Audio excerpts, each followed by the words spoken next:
TG, ഞാൻ ഈ പത്രം വായിക്കുകയായിരുന്നു. അപ്പോൾ പത്രത്തിലൊരു ചിത്രം കണ്ടു. അതിൻ്റെ ക്യാപ്ഷൻ ഞാൻ വായിക്കാം. ജാർഖണ്ഡിലെ റാഞ്ചിയിൽ ആരംഭിച്ച RSS അഖില ഭാരതീയ പ്രചാരക് ബൈഠക്കിൽ സർസംഘചാലക് ഡോക്ടർ മോഹൻ ഭാഗവത് സംസാരിക്കുന്നു. തൊട്ടടുത്ത് സർക്കാര്യവാഹ് ദത്താത്രേയ ഒസബാള ഇരിക്കുന്നുണ്ട്. അതൊരു 3 കോളത്തിൽ കൊടുത്തിരിക്കുന്നു. 5 കോളത്തിൽ അതിൻ്റെ തുടർച്ചയായി കൊടുത്തിരിക്കുന്നത് ആ ബൈഠക്കിൽ പങ്കെടുക്കുന്ന ആളുകളുടെ ചിത്രമാണ്. അവരൊക്കെ ഇങ്ങനെ നിലത്തിരിക്കുകയാണ്. അപ്പോൾ ഇത് കണ്ടപ്പോൾ എനിക്കൊരു സംശയം. ഈ പണ്ടൊക്കെ ഇങ്ങനെയായിരുന്നു, കോൺഗ്രസ്സുകാർ പോലും ഇങ്ങനെയായിരുന്നു. ഇപ്പോൾ കാലം മാറി. RSSന് ഇനിയും നേരം വെളുത്തിട്ടില്ല. CPMകാർ പറയുന്നുണ്ട്, ഞങ്ങൾ പണ്ടത്തെ പോലെ കട്ടൻ ചായയും പരിപ്പോടിയും അല്ല കഴിക്കുന്നത്, കാലത്തിനൊത്ത് മാറി. അതുകൊണ്ടാണോ, കാലത്തിനൊത്ത് മാറാത്തത് കൊണ്ടാണോ, അതോ ഇനി സർസംഘചാലകും അതുപോലെ പ്രധാനപ്പെട്ട ആളുകൾ മാത്രം കസേരയിലിരുന്നാൽ മതി എന്നാണോ? അല്ല, അതില്ല. ഈ കാലത്തിനൊത്ത് മാറാൻ ഒട്ടും മടിയില്ലാത്തൊരു സംഘടനയാണ് RSS. പക്ഷെ മാറാൻ വേണ്ടി മാറണം എന്നുള്ള ഒരു വാശിയും RSSനില്ല. നേരത്തെ മുതലിങ്ങനെ നിരത്തിരുന്നാണ് ബൈഠക്കിൽ ശീലിച്ചത്. നിലത്തിരിക്കാൻ പ്രയാസമൊന്നുമില്ല. നിലത്തിരിക്കാൻ പ്രയാസമുള്ളവർക്ക് ഒന്നുകിൽ പുറകിലോ അല്ലെങ്കിൽ സൈഡിൽ ആ ഫോട്ടോ നോക്കിയ കസേര ഉണ്ടാവും. ഒരു റോ ഭിത്തിയോട് ചേർന്ന് കസേരയുണ്ട്. അത് സൈഡിലിടും അല്ലെങ്കിൽ ഏറ്റവും പുറകിലിടും. ചിലപ്പോൾ ഒരു ഷീറ്റ് വിരിക്കും, അല്ലെങ്കിൽ ഷീറ്റ് വിരിക്കാതെ വെറുതെ സിമെൻറ്റോ റെഡ് ഓക്സൈഡോ ഒക്കെയുള്ള തറയിൽ ഇരിക്കുക. അങ്ങനെ ഇരിക്കുന്ന ഒരു കുറച്ചിലൊന്നും അല്ല. അങ്ങനെ ഇരിക്കാൻ ബുദ്ധിമുട്ടുള്ളവർക്ക്, പ്രായമായവർക്ക്, അല്ലെങ്കിൽ മറ്റ് രീതിയിൽ, ഇപ്പം ഞാൻ ഇത്തരം ബൈഠക്കുകൾക്ക് പൊയ്ക്കൊണ്ടിരുന്ന കാലത്ത് ഞാനന്ന് എൻജിനീയറൊക്കെയാണ്. അപ്പോൾ കംപ്ലീറ്റ് ഇരിപ്പ് കസേരയിലും സംഗതി നേരം വെളുത്ത് രാത്രി വരെ 9-10 മണി ആകും ആഫീസിൽ നിന്ന് ഇറങ്ങുമ്പോൾ. അതുവരെ കസേരയിലാണ് ഇരിപ്പ്. പെട്ടെന്നൊരു ദിവസം നിലത്തിരിക്കണം എന്ന് പറയുമ്പോൾ പ്രയാസമാണ്. അപ്പോൾ അങ്ങനെ ഒരിക്കലും ഞാൻ നിലത്തിരുന്ന് ഒരു 20 മിനിറ്റ് കഴിഞ്ഞപ്പോൾ എനിക്ക് കാലെങ്ങോട്ടെങ്കിലും നീട്ടണം. ആകെ പ്രയാസം, നടുവേദനകത്ത് ഞാൻ കാല് നീട്ടുന്നു, പിന്നെ ഈ കാല് നീട്ടുന്നു, വിഷമിക്കുന്നു. ഇത് കണ്ടുകൊണ്ട് ഞങ്ങൾ സേതുമാധവൻ, ഞങ്ങൾ സേതുവേട്ടനെന്ന് വിളിക്കും. സേതുവേട്ടൻ ആ ബൈഠക്കിലുണ്ട്. അപ്പോൾ സേതുവേട്ടൻ ഇത് കണ്ടിട്ട് എന്നോട് പറഞ്ഞു, എണീറ്റ് കസേരയിലിരിക്കും, ഇങ്ങനെ വിഷമിക്കാതെ എന്ന് പറഞ്ഞു. ഞാൻ എണീറ്റ് കസേരയിൽ ചാടി രക്ഷപ്പെട്ടു. അപ്പോൾ അങ്ങനെ ഈ നിങ്ങളുടെ ശാരീരിക അവസ്ഥയനുസരിച്ച് കസേരയിലിരിക്കാം, നിലത്തിരിക്കാം, ഒരു പ്രശ്നമില്ല. ഈ ബൈഠക്ക് എടുക്കുന്നവർ കസേരയിലിരിക്കും. കാരണം ഈ ഇരിക്കുന്ന ആൾക്കാർക്ക് ആളെ കാണണ്ടേ, സംസാരിക്കുന്ന ആളെ കാണണ്ടേ.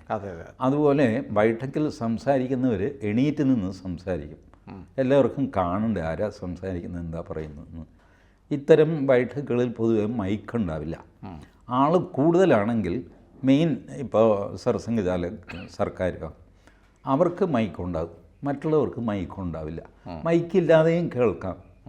ഒരു 200 പേരൊക്കെ ഉണ്ടെങ്കിൽ, അല്പം ശാന്തമായ അന്തരീക്ഷമാണെങ്കിൽ മൈക്കില്ലാതെ തന്നെ കേൾക്കാൻ പറ്റും. അപ്പോൾ ചിലപ്പോൾ ഇരിപ്പ് മാറ്റും. ചർച്ച വന്നു കഴിയുമ്പോൾ ഇരിപ്പ് വട്ടത്തിലാക്കും. അപ്പം ഇതിനെല്ലാം സൗകര്യമുണ്ട്. 3, ഈ കസേരയുടെ ഒച്ചയുണ്ടല്ലോ. കസേര തടി കൊണ്ടുള്ള ഹെവി കസേരയാണെങ്കിൽ ആ കസേര അനങ്ങില്ല. ആളനങ്ങിയാലും കസേര അനങ്ങില്ല. പക്ഷേ ഇപ്പോൾ കൂടുതലും പ്ലാസ്റ്റിക് ചെയറാണ്. ഈ പ്ലാസ്റ്റിക് ചെയർ അങ്ങോട്ടും ഇങ്ങോട്ടും കിടന്ന് ഒരേ അതിൻ്റെ ഒരു ഒച്ച വരും. ഈ ബൈഠക്കിനിടയ്ക്ക് ഒരു 200 പേരുള്ള ബൈഠക്കിൽ ഈ 15 പേര് ഈ കസേര ഒന്ന് ഇളക്കി കഴിഞ്ഞാൽ അത് വലിയൊരു ഡിസ്റ്റർബൻസാണ്. അപ്പോൾ ഇതൊക്കെ വെച്ച് കാൽക്കുലേറ്റ് ചെയ്തിട്ടോ അങ്ങനെയൊന്നുമല്ല. പണ്ട് മുതലേ ഇങ്ങനൊരു സമ്പ്രദായം. ഫുൾ കസേരയിട്ട ബൈഠക്കിൽ ഞാൻ പങ്കെടുത്തിട്ടുണ്ട്. എല്ലാവരും കസേരയിലാണ്. അങ്ങനെ ഒരു നിർബന്ധമൊന്നുമില്ല. ഇതിപ്പോൾ അവർക്ക് സൗകര്യം താഴെ ഇരിക്കുന്നതാണെന്ന് തോന്നി താഴെ അറേഞ്ച് ചെയ്തു, അത്രേ ഉള്ളൂ. ടിജി, എൻ്റെ ഒരു സംശയം, ഇപ്പോൾ ഒരു തെരഞ്ഞെടുപ്പ് കഴിഞ്ഞു, 1 മാസമായി, BJP പ്രതീക്ഷിച്ച വിജയം കിട്ടിയില്ല. അതിന് തൊട്ടു പിന്നാലെയാണ് ഇങ്ങനെ ഒരു അഖില ഭാരതീയ പ്രചാരകന്മാരുടെ ഒരു ബൈഠക്ക് നടക്കുന്നത്. അപ്പോൾ രാഷ്ട്രീയ സാഹചര്യങ്ങൾ വിലയിരുത്തപ്പെടുമോ? പെടണമെന്നില്ല. കാരണം രാഷ്ട്രീയ സാഹചര്യങ്ങൾ, ഞാൻ എത്രയോ കാലം ഇത്തരം ബൈഠക്കുകൾക്ക് ആക്റ്റീവായിരുന്ന കാലത്ത് പോയിക്കൊണ്ടിരുന്നതാണ്.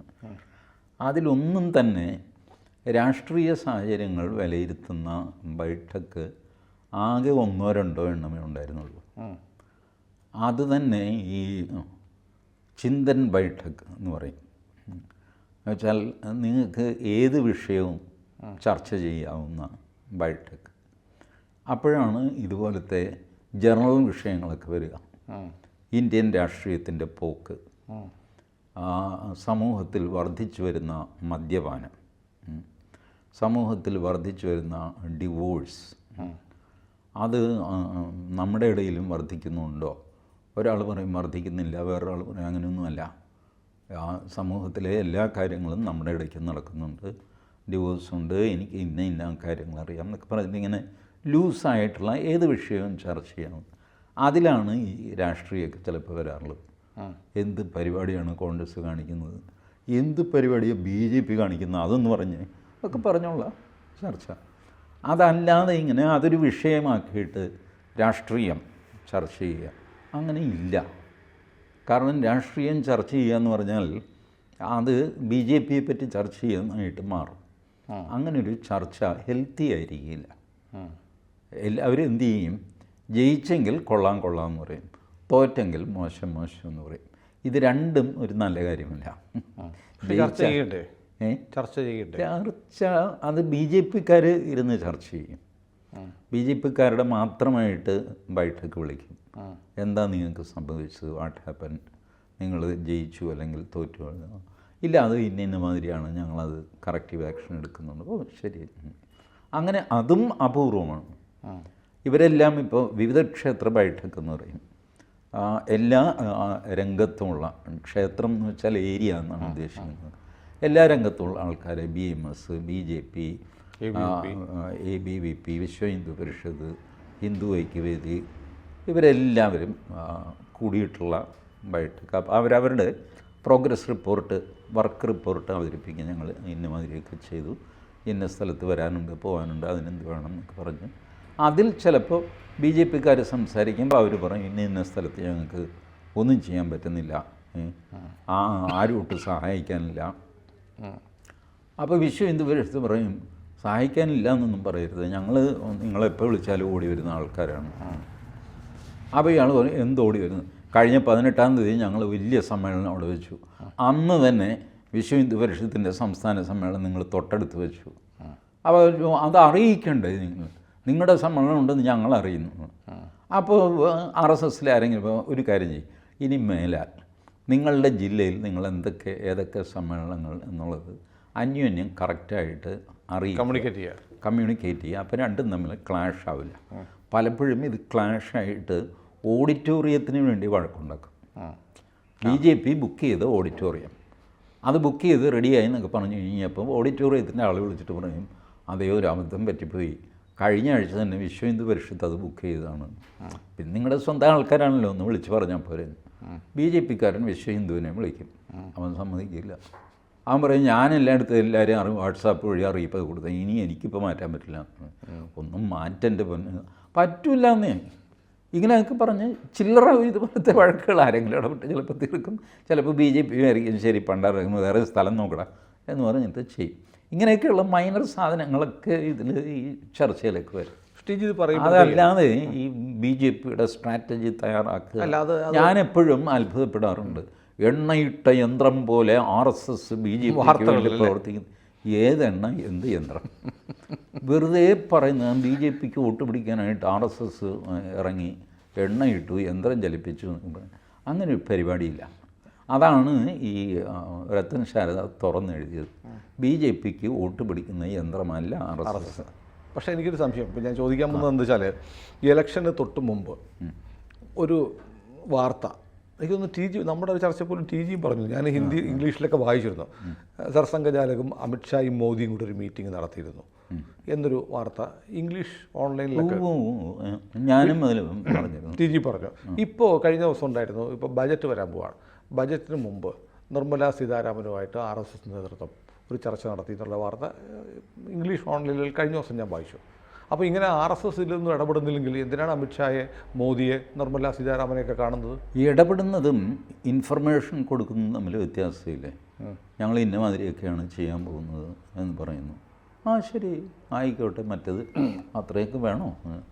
അതില്ലാതെ പറ്റില്ല, നമുക്ക് കാര്യങ്ങൾക്ക് പൈസ വേണ്ടേ, ഇങ്ങനെയൊക്കെ ടാക്സ് അടിച്ചു കഴിഞ്ഞാൽ ജനങ്ങൾ അത് ഞങ്ങൾ നോക്കുന്നുണ്ട്. ശരി കഴിഞ്ഞു. ഇത് കവിഞ്ഞുള്ള സാധനമൊന്നുമില്ല. നിർമ്മല സീതാരാമൻ ബ്രീഫ് ചെയ്യുന്നു. ഇപ്പോൾ സർസംഘചാലകരെ. സർസംഘ അല്ല RSSൻ്റെ ഒരുപാട് സംഘടനകളുണ്ടല്ലോ, പ്രത്യേകിച്ച് MSME, micro small medium enterprises. ഈ മീഡിയം എന്ന് പറഞ്ഞു കഴിഞ്ഞാൽ അത് തന്നെ എന്തോ 500 കോടി രൂപ വരെ അതിനെ മീഡിയമായിട്ടാണ് കൂട്ടുന്നത്. Not A small thing. 500 കോടി എന്ന് പറഞ്ഞാൽ ചെറുതാണ്. ബട്ട് 500 കോടി ചെറുതാണ്. IT പോയി കഴിയുമ്പോൾ ഈ ഡോളറിൻ്റെ മൂല്യമൊക്കെ കൂടിയതുകൊണ്ട് 500 കോടി പെട്ടെന്ന് അച്ചീവ് ചെയ്ത് എന്നൊക്കെ വരും. ഏതായാലും MSME സെക്ടർ അവരെ അവഗണിക്കുന്നു എന്ന് കഴിഞ്ഞ കുറേ നാളുകളായിട്ട് അവർക്ക് പരാതിയുണ്ട്. അപ്പോൾ നിർമ്മല സീതാരാമൻ RSSനെ ബ്രീഫ് ചെയ്യുന്നു. ലുക്ക്, ഞാനിങ്ങനെയൊക്കെയാണ് പ്ലാൻ ചെയ്യുന്നത്, ഇനി അവർക്ക് പരാതിയുണ്ടെന്ന് പറയരുത്, അല്ലെങ്കിൽ അവർ വന്ന് ഞാനുമായിട്ട് സംസാരിച്ചത് തീർക്കട്ടെ, അല്ലെങ്കിൽ അവർ വന്നു കണ്ടു ഇത്രയും എനിക്ക് ചെയ്യാൻ പറ്റുള്ളൂ, അവരല്പം ദേഷ്യത്തിലായി ഇറങ്ങിപ്പോയത്, ഇത് കവിഞ്ഞെനിക്ക് ചെയ്യാൻ പറ്റില്ല. അപ്പോൾ ശരി, ഞങ്ങൾക്ക് ഇതിൻ്റെ ഡീറ്റെയിൽസ് ഒന്നും അറിയില്ല, ഏതായാലും അവരോട് ഞങ്ങൾ സംസാരിക്കാം, ആവുന്നത്ര സഹകരിക്കുന്നു പറയാൻ. ശരി, ആയിക്കോട്ടെ, റൈറ്റ്. അല്ല, ഭരണത്തിൽ RSS ഇടപെടില്ല എന്ന് പറയുമ്പോൾ ഭരണത്തിൽ ഇടപെടുന്നില്ലല്ലോ. കമ്മ്യൂണിക്കേഷൻ എന്തിനാ? ഭരണത്തിൽ ഇടപെടുന്നില്ല. ഇതുപോലത്തെ അസ്വാരസ്യങ്ങൾ ഇല്ലാതാക്കാനായിട്ട് RSSനെ അവർ സമീപിക്കുകയാണ്. ചേട്ടനൊന്ന് പറയണം, ആവുന്നത്ര ഞാൻ ചെയ്യുന്നുണ്ട്, വെറുതെ ദേഷ്യപ്പെടാതെന്ന് പറയണം, അവിടെ ഇവിടെ യോഗം കൂടിയിട്ട് എനിക്കെതിരെ പ്രമേയം പാസ്സാക്കുക, ഇതൊക്കെ സംഭവിക്കും. ഇപ്പോൾ സ്വദേശി ജാഗരൺ മഞ്ച്, BMS, ഈ MSME സംഘടന, ലഘു ഉദ്യോഗ് ഭാരതി, ഇവരൊക്കെ ഈ കേരളത്തിൽ വലിയൊരു സംഘടനയൊന്നും അല്ലായിരിക്കാം, പക്ഷേ അഖിലേന്ത്യാ തലത്തിൽ ഇവന്മാർ വലിയ കോമ്പന്മാരാണ്. അപ്പോൾ അവർ അസംതൃപ്തി പ്രകടിപ്പിക്കും, പരസ്യമായിട്ട് തന്നെ പറയും. അത് BJPക്ക് ഒരു എംബറാസ്മെൻ്റ് അല്ലേ? അവരുടെ കൂട്ടത്തിൽ ഉണ്ട് എന്ന് അവർ വിചാരിക്കുന്ന ആൾ തന്നെ അവരെ വിമർശിക്കുന്നു. അപ്പോൾ ഒന്ന് ആവുന്നത്ര ഞാൻ ചെയ്തിട്ടുണ്ടെന്ന്. ശരി, ഞാൻ പറഞ്ഞു നോക്കാം. അവരെ സൈലൻ്റ് ആക്കാനൊന്നും എനിക്ക് പറ്റില്ല. ഞാൻ പറയാം, കുറച്ചുകൂടെ ഒന്ന് മയപ്പെടുത്ത്, എല്ലാവരും നമ്മളൊക്കെ ഒരേ ദിശയിലേക്കുള്ളവരല്ലേ എന്ന് പറയാം. അതൊക്കെ എനിക്ക് പറ്റില്ല. ചിലപ്പോൾ ഇത് നടന്നില്ലെന്നും വരും, BJP അറിയിച്ചില്ല എന്ന് വരും, മറ്റൊരു ദേഷ്യപ്പെട്ടു എന്ന് വരും, RSS കണ്ടില്ല എന്നടിക്കും. അതങ്ങനെ ചെറിയൊരു അടിപിടി ആയിട്ട് അങ്ങനെ പോകും, അതിൻ്റെ ഒരു റിസൾട്ടൻ്റ് ആയിട്ട് പോകും. അല്ലാതെ അഡ്മിനിസ്ട്രേഷൻ നടത്തുന്ന RSS അല്ലല്ലോ, അത് BJP ആണ്. അപ്പോൾ അവർക്ക് പ്രയാസമുണ്ടെന്ന് പറഞ്ഞു കഴിഞ്ഞാൽ മറ്റവരോടൊന്ന് സംസാരിക്കുക, ഒരു ജോയിൻറ്റ് ബൈഠക്ക് വിളിക്കുക, അങ്ങനെയൊക്കെ ചെയ്യും. പക്ഷെ എനിക്ക് ഇപ്പോൾ ഈ TG ആയിട്ടുള്ള വർത്തമാനം കഴിഞ്ഞപ്പോൾ എനിക്ക് നിരാശയാണ്. കാരണം അഖില ഭാരതീയ പ്രചാരക ബൈഠക്ക് നടക്കുന്നു, രാജ്യത്തിൻ്റെ എല്ലാ ഭാഗത്തു നിന്നും ആളുകളുണ്ട്. അതിനിർണായകമായ രാജ്യത്തിൻ്റെ സ്ഥിതി പോലും ഭാവി പോലും എങ്ങനെയായിരിക്കണം എന്ന് തീരുമാനിക്കണം. ഭരണമെങ്ങാനും പോയിരുന്നെങ്കിലത്തെ അവസ്ഥ നമുക്കറിയാമല്ലോ. അത്തരം ഒരു തിരഞ്ഞെടുപ്പൊക്കെ കഴിഞ്ഞിട്ട് പ്രതീക്ഷിച്ച വിജയം BJPക്ക് ഒറ്റയ്ക്ക് ഭൂരിപക്ഷമില്ലാത്ത അവസ്ഥ ഉണ്ടായിട്ടും ഒരുപക്ഷെ രാഷ്ട്രീയം ചർച്ച ചെയ്യത്തില്ല എന്നറിഞ്ഞപ്പോൾ ഒരു നിരാശ. അല്ല, അങ്ങനെ ചെയ്തിട്ടില്ല, അങ്ങനെ ചെയ്യാതെയാണ് ഇവിടെ വരെയൊക്കെ എത്തിയത്. നിങ്ങൾ കക്ഷി രാഷ്ട്രീയം ചർച്ച ചെയ്യാൻ തുടങ്ങിക്കഴിഞ്ഞാൽ അതിൻ്റെ വേണ്ടാത്ത കുരുക്കുകളിലൊക്കെ ചെന്ന് ചാടും. സ്ഥാനാർത്ഥി നിർണയം, സ്ഥാനാർത്ഥികൾ പറയുന്നത് എന്താ, എന്നെ ഇന്ന ആൾ പാലം വലിച്ചു, ഇതാണൊരു സ്റ്റാൻഡേർഡ് സ്ഥാനാർത്ഥിയുടെ പരാതി എപ്പോഴും വരാറുള്ളത്. അതിൽ നിങ്ങൾ ഇടപെട്ട് കഴിഞ്ഞാൽ ഒരാൾ പാലം വലിച്ചതിനും തെളിവുണ്ടാകും, വലിച്ചില്ല എന്ന് പറയാൻ അയാൾക്കും തെളിവുണ്ടാകും. ഇതിനൊരു തീർപ്പുണ്ടാക്കാൻ പറ്റുമോ? ഇപ്പോൾ വേണ്ടാത്തതിൽ RSS പോയി തലയിടേണ്ട കാര്യമില്ല. അത് BJPയുടെ ഹെഡേക്കാണ്, അവർ തീർക്കട്ടെ, ചിലപ്പോൾ തോറ്റു എന്നൊക്കെ വരും. ഒന്ന് മനസ്സിലാക്കുക, RSSന് ഇങ്ങനെ ഒരു പരിധിയിൽ കവിഞ്ഞുള്ള പരിഭ്രമമൊന്നുമില്ല. BJPയുടെ ഭരണം പോയിട്ട് രാഹുൽ ഗാന്ധി വന്നാൽ ഇതെല്ലാം കൂടെ തകിടം മറിഞ്ഞു പോകും എന്നുള്ള പേടിയൊന്നും RSSനില്ല. കാരണം RSS നേരത്തെ മുതൽ രാഷ്ട്രീയം കണ്ടുകൊണ്ടല്ല രംഗത്തിറങ്ങിയത്. എത്രയോ കാലം ജനസംഘം ഉണ്ടാക്കുന്നത് വരെ RSS രാഷ്ട്രീയ രംഗത്തേ ഉണ്ടായിരുന്നില്ല. അന്നൊക്കെ RSS വളർന്നില്ലേ? ഈ RSSൻ്റെ പ്രിൻസിപ്പിൾ തന്നെ, നിങ്ങളൊരു സ്ട്രോങ് കമ്മിറ്റഡ് നാഷണലിസ്റ്റ് സൊസൈറ്റി ആണെങ്കിൽ, whoever be your political boss, the nation will prosper, people will change him. ഈ ആളുകൾ ഈസിയായിട്ട് കൂടെ വരും എന്ന് കാണുമ്പോഴാണ് രാഷ്ട്രീയക്കാർ അതിന് പറ്റിയ മുദ്രാവാക്യങ്ങൾ ഇറക്കുന്നത്. ആ മുദ്രാവാക്യത്തെ ആളുകൾ സബ്സ്ക്രൈബ് ചെയ്യുന്നില്ല, തള്ളിക്കളയുന്നു എന്ന് വരുമ്പോൾ മുദ്രാവാക്യം നിന്നുപോകും. പിന്നെ അയാൾ രാഷ്ട്രത്തിന് പറ്റിയ മുദ്രാവാക്യം ഇറക്കും. കൊള്ളാം.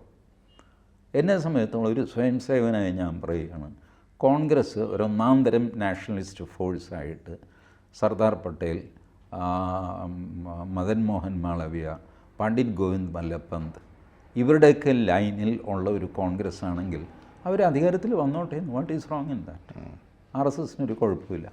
അതിന് പകരം ഈ പറഞ്ഞ ജവഹർലാൽ നെഹ്റു ഇതുപോലത്തെ തരികിടകളുടെ കയ്യിൽ പോയി എന്നുള്ളതാണ് RSSൻ്റെ പരാതി. അല്ലെങ്കിൽ RSSന് കോൺഗ്രസിനോട് വിരോധമില്ല. ഈവൻ ഗോൾവൽക്കർ ഒരിക്കലും എഴുതിയിട്ടുണ്ട്, കമ്മ്യൂണിസം ഒരു ഡേഞ്ചറസ് ഫിലോസഫിയാണ്. ബട്ട് ഒരു സാമ്പത്തിക ശാസ്ത്രം എന്നുള്ള നിലയ്ക്ക് നിങ്ങൾ വേണമെങ്കിൽ കമ്മ്യൂണിസം പരീക്ഷിച്ചോളൂ. അത് പരാജയപ്പെടുമെന്ന് ഞാൻ പറയുന്നു. പക്ഷെ ഞാൻ പറയുന്നത് നിങ്ങൾക്ക് ബോധ്യം വരുന്നില്ലെങ്കിൽ നിങ്ങൾ ചെയ്തു നോക്കൂ. But it will be A failure. അപ്പോൾ ഗുരുജി ഇതും അങ്ങനെ ശരി ചില കാര്യങ്ങൾ അനുഭവിച്ച് തന്നെ മനസ്സിലാക്കണം. അങ്ങനെ തന്നെ ചെയ്തോ. ഒരു സാമ്പത്തിക തത്വശാസ്ത്രം എന്നുള്ളതിലേക്ക് നിങ്ങൾക്ക് കമ്മ്യൂണിസവും ഓടിച്ചു നോക്കാം. 4-5 വർഷം ചെയ്ത് നോക്കുന്നു. അതിൻ്റെ ഒരു ഷോക്ക് വരും, അതല്ലേ, അത് നമുക്ക് താങ്ങാം, നോക്കാം, തൃപ്തിയാവട്ടെ. ഇതാണ് RSSൻ്റെ ലൈൻ എപ്പോഴും. അതല്ലാതെ ഒരു രാഷ്ട്രീയ കക്ഷി ആരെങ്കിലും അധികാരത്തിൽ വന്നു കഴിഞ്ഞാൽ അവർ ദുഷ്ടന്മാരാകും, അവർ കുളം കോരും എന്നുള്ള നോട്ടമില്ല. ഇത് ഞാൻ പറയുന്നത് ചെറിയ പാർട്ടികൾക്ക് ഇത് മനസ്സിലാവുന്നുണ്ട്. അതിലൊന്ന് ബിജു ജനതാദൾ. അവർ ഇത്തവണ എതിർത്തു, മത്സരിച്ചു, BJP തൂത്തുവാരി ജയിച്ചു ഒക്കെ ചെയ്തു. പക്ഷേ അവർക്ക് BJPയുടെ ശത്രുതയില്ല. ഇല്ല. കേരളത്തിൽ മുസ്ലിം ലീഗിന് ഈ പറയുന്ന ശത്രുതയില്ല, കേരള കോൺഗ്രസിന് ഈ പറയുന്ന ശത്രുതയില്ല. അവർക്കൊക്കെ ഇതറിയാം. ഈ റേഞ്ച് ഇതാണ് ഇവരുടെ, നാഷണലിസമാണ് ഇവരുടെ പ്രധാന സംഗതി. അതിൽ കയറി നമ്മൾ പ്രശ്നം ഉണ്ടായിക്കഴിഞ്ഞാൽ അവർ വഴക്കുണ്ടാക്കും. അപ്പോൾ സംഭവിച്ചത് എന്താ? മുസ്ലിം ലീഗ് മയപ്പെട്ടു. ചരിത്രം നോക്കിക്കോളൂ. പത്തനയ്ക്ക് കുത്തി വാങ്ങും പാകിസ്ഥാൻ എന്നൊക്കെ പറയുന്ന മുസ്ലിം ലീഗുകാരന് ഇപ്പോഴുണ്ടോ? ഇല്ല. They have mellowed down. ഇപ്പോൾ പഴയ മുസ്ലിം ലീഗിൻ്റെ തുടർച്ചയാണ് ഞങ്ങൾ എന്ന് പറയുന്ന മുസ്ലിം ലീഗുകാരില്ല. അവർ മറക്കാൻ ഇഷ്ടപ്പെടുന്ന അധ്യായങ്ങളാണ്. പള്ളിക്കൂടത്തിൽ പോകരുത്, പഠിക്കരുത് എന്നൊക്കെ പറഞ്ഞ് ജമായത്തെ ഇസ്ലാമി ഇപ്പോൾ ഇല്ല. അവരും മയപ്പെട്ടു. വൈ? ബിക്കോസ് ഇപ്പുറത്ത് സ്ട്രോങ് നാഷണലിസ്റ്റ് ഫോഴ്സസ് ഉണ്ടായിരുന്നു.